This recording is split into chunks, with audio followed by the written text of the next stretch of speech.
Welcome to Tim's Story. This is a story about Tim's life. I'm going to share with you from my point of view. In the pecking order in my family, I was number 5. I had an older sister, Gwen, brother Ricky, Terry, Carla, and then my younger brother, Philip. But the pecking order in our family started with a female. And this female, my sister, was awesome as a big sister. She was like a second mom. And whenever we would wake up in the mornings in the summertime, it's always warm and, we were ready to get outside and play. And we didn't really have a choice because about 7:59, she would kick us out the door every morning in the summertime. And we'd go over to Washington Park and play all day. During this time period, Gwen would take the opportunity to clean the house, cook the meals, get everything prepped. Then she would sit down and watch Young and the Restless at 11 o'clock.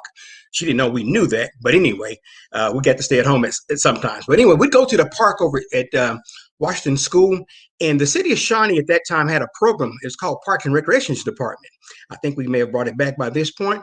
But there, I think Ken Leone was a man in charge. Well, we always had a person there a lady named Lori Chancellor. And Lori would bring all the games over for us. And so we learned to play many different games at that point in time because the city of Shawnee always provided for us. During this time that we'd go there at 8 o'clock, she would also turn the water on to go into the swimming pool. So the local pool that we had, it would take about 3 or 4 hours to fill up. And then, of course, at 1 o'clock, it would open up. But during that time period, being at the house with Gwen and she'd kick us out and we'd go over and play, we would always have access to get back in. So we learned these different things about nature. And so there at Washington School, there's a water treatment plant just to the south. And so when we needed water, we'd go to this spillway that was kind of into the woods and get a drink of water. Then we'd come back and play some more. But we learned how to play badminton and croquet and archery and all these different games that the city would provide for us. And they helped us with our skills. They had footballs and, of course, basketballs that were there. We would play all morning long. And sometimes there is a man by the name of Father Paul Hillary, came from St. Gregory's, and he would teach us how to play tennis. And he eventually put us in a tennis tournament. But just having that opportunity to learn how to hone in on our skills was always great fun. But as my sister Gwen, as I mentioned, she was always, there as our mother. Because my mom and dad were out working at that time, and so she took care of the home. We didn't always have, the healthiest of the meals very early in the morning, but we always had the fruit trees, the plum tree, the pear trees, the apples, and peaches and pears. I said pears, and the blackberry bush. But as we would go down and perform all of our stuff all morning long, we would get hungry. But there's just one story that I like to tell you about my brother Terry.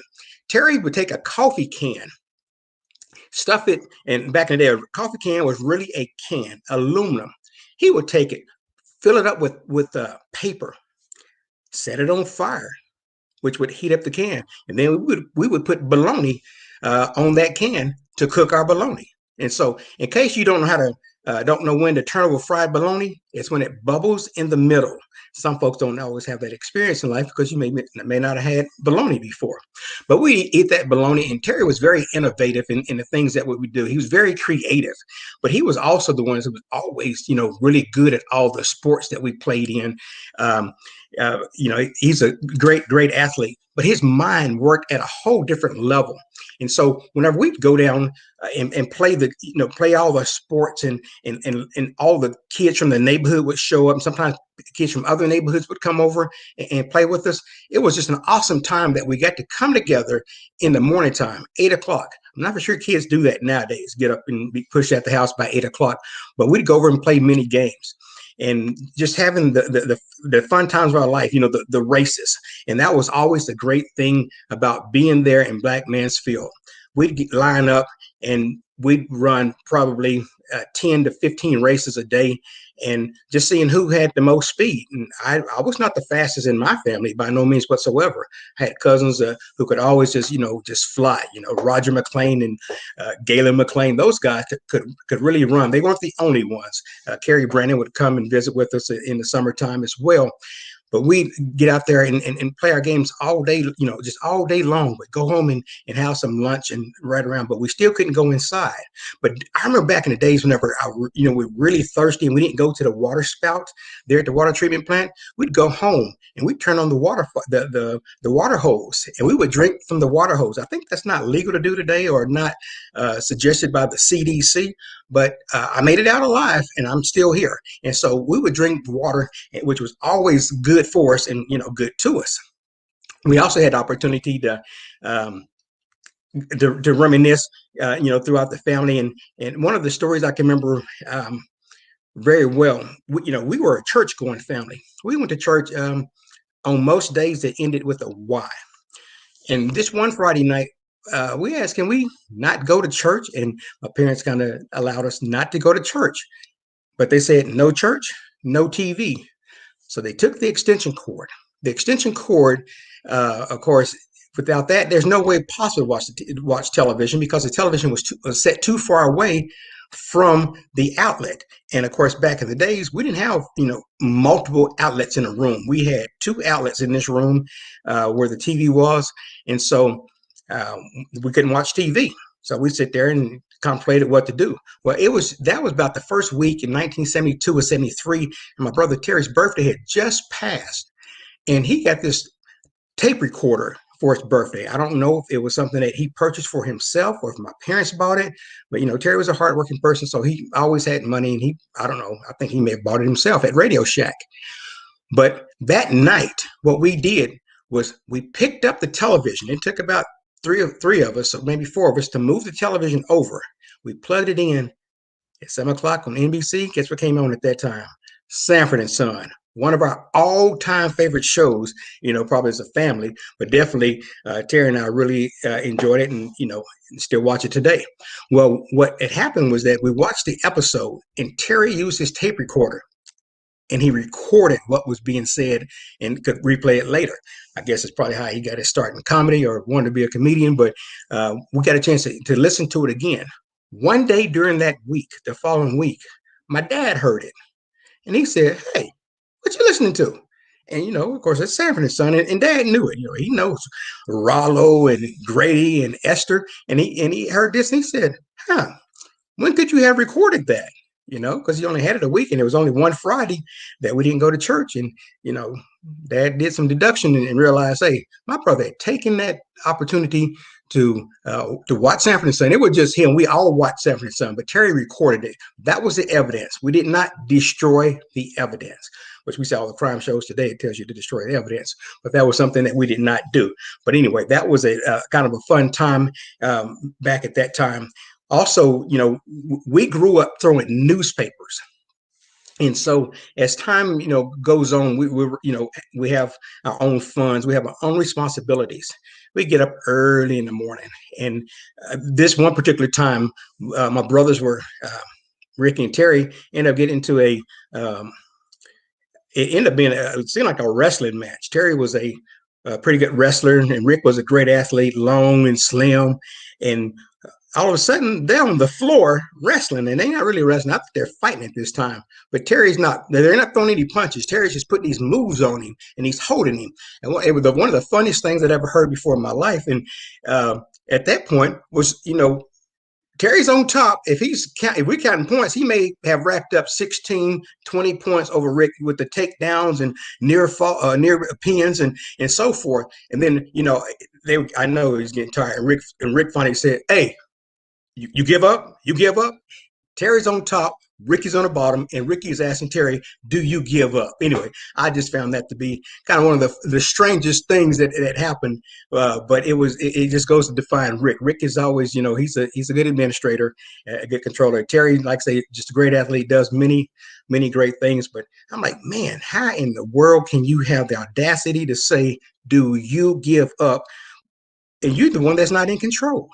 And so I won't bring that to today's political activities, but that is a pretty interesting point that took place there.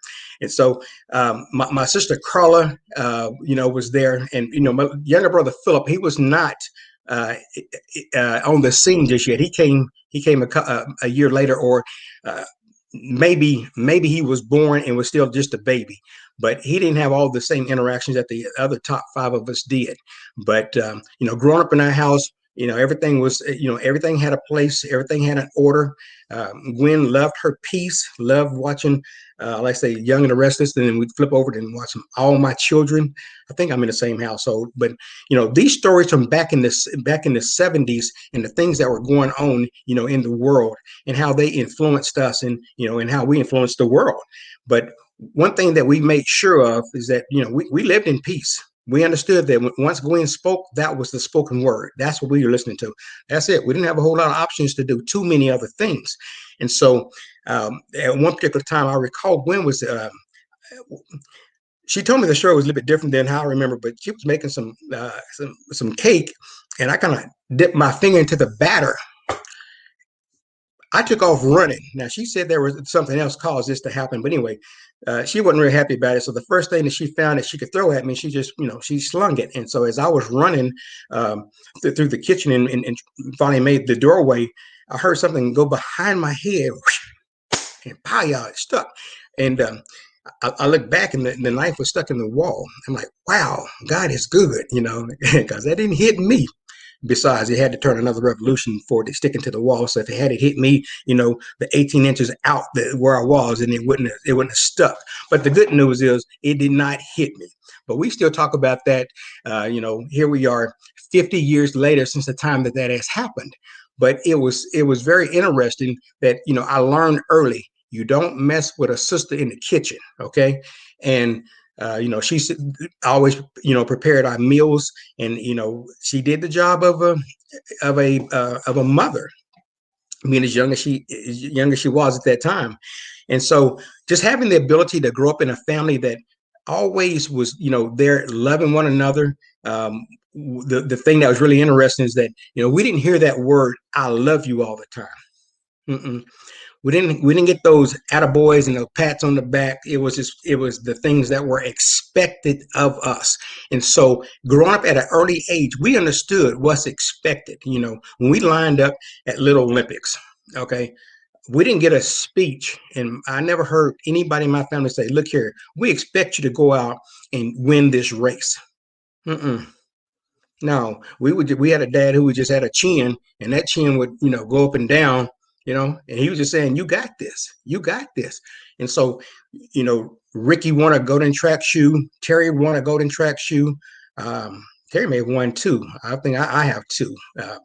Missed out on that third one, but just knowing that support was there, whenever we had a particular league here in Shawnee where we played baseball on Federal Street. It's just, over, north of the YMCA, only baseball field at the time that was there. And the backstop was facing the northwest. And so when you hit the ball, you're hitting directly south, southeast. Very hard to park to put the ball over that fence. But Terry eventually, this is a 9 and 10-year-old league back in the time. So Terry finally hit a home run. I don't remember the last home run that was hit in that particular park. No one else hit another home run for 4 years, and I came along and I put one out the park. Those skills that we learned with the city of Shawnee's Parks and Recreation Department with their equipment, it helped us hone in on our skills and put us in a different level where we're always able to get out there and have the skills to bat and to catch and to throw, and just prepared us for life, athletically and also socially, because we learned how to get along. But eventually, when I was 10 years old, I knocked one over that fence. No one else hit another home run over, to go outside the park. Everybody get the inside the park home runs until my younger brother came 9 years after I did. And so that was kind of a neat story, talking about our family. And not that we were anything different than anyone. We bled the same. We bleed the same way. We put pants on the same way. But it was those skills that we worked on all the time, working with each other.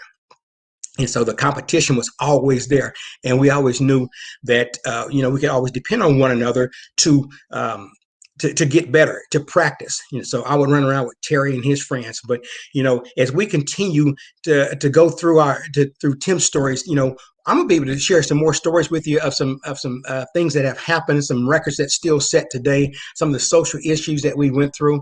But just knowing that I grew up in a family that was, just awesome and always there to support one another. We look forward to each other on the weekends, or I'm sorry, during the holidays. And so we're gonna have some more of the Tim stories in the next few weeks. So please tune in. You don't want to miss what's going to be happening, here on Tim Story. But thank you for your time. Gotta go.